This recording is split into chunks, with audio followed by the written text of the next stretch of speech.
Today, we're unlocking lightning-fast money transfers with TapTap Send. Let's dive right in. First things first, grab your smartphone and locate the TapTap Send application icon. Tap on it to launch the app. Now comes the easy part. You'll be greeted with a clear interface where you can enter the amount of money you want to send. Simply type in the sum, think about how much you want to send, and punch in the number.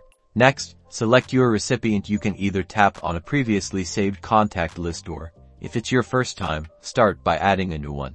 A detailed form will appear, prompting you to enter your recipient's information. All the details are necessary, so make sure everything is accurate, paying close attention to each required field, following the on-screen prompts. Before finalizing, you'll be presented with a summary of your transaction. Review the exchange rate and the total amount your recipient will receive. If everything looks good, tap on the Review Transfer button.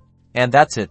The transaction is now complete. You'll receive a confirmation within the app once everything has been processed, and the money is on its way. TapTap Send makes cross-border transfers a breeze. Simple, secure, and swift. That's TapTap Send. Transfer away.